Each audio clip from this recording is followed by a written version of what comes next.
Bonjour à tous, je vous propose une série de tutos sur l'astrophotographie du ciel profond. Je vais du coup dans l'ensemble de ces tutos détailler les différentes étapes qui constituent donc une prise de vue donc d'images astronomiques. Alors ce sera vraiment une série de tutos dédiée au ciel profond et non pas au planétaire.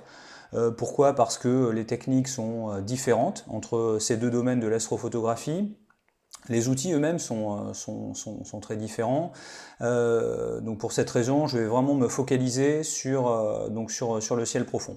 Tout au long de ces tutos, nous verrons un certain nombre de notions, nous détaillerons les étapes clés d'une soirée d'astrophotographie du ciel profond.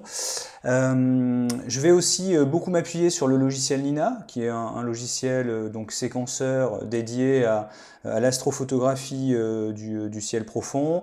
Je montrerai différentes manipulations autour de ce logiciel que j'utilise de manière régulière et constante, on va dire. Et puis donc je ferai voilà, un certain nombre de manipulations autour d'un dispositif complet, donc d'une monture, d'une caméra, en l'occurrence pour ce qui me concerne d'un appareil photo numérique réflexe. Je travaillerai également sur des démonstrations autour d'une lunette guide et d'une caméra de guidage. Donc on verra toutes ces choses-là et finalement cette série va s'organiser autour de trois piliers principaux. Le premier, c'est la préparation d'une session d'astrophotographie. Donc ça c'est le travail qui est amont, donc s'assurer que la météo va être favorable, définir des cibles d'objets à imager, quels sont finalement les logiciels à disposition pour pouvoir préparer au mieux cette session d'astrophotographie. Également tout ce qui est cadrage d'une image, c'est-à-dire vraiment centrer l'image et également définir un angle de rotation qui sera adéquat. Ensuite, deuxième temps, tout ce qui est réglage du matériel, évidemment la mise en station qui est l'étape la plus cruciale pour assurer un bon suivi dès lors qu'on effectue des temps de pause relativement conséquents, et c'est le cas en astrophotographie du ciel profond.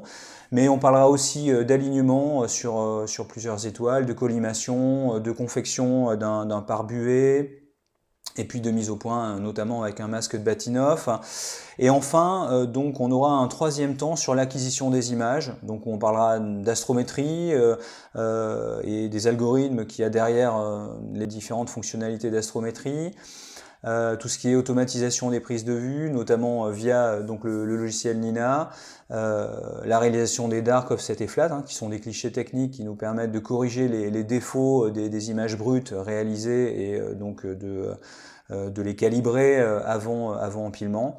Donc toutes ces notions seront abordées et on fera régulièrement des va-et-vient entre des supports de présentation, des manipulations du dispositif complet, comme je l'expliquais, et puis également des présentations des outils informatiques qui vont nous permettre de réaliser l'ensemble des images d'une astrophotographie de ciel profond, encore une fois.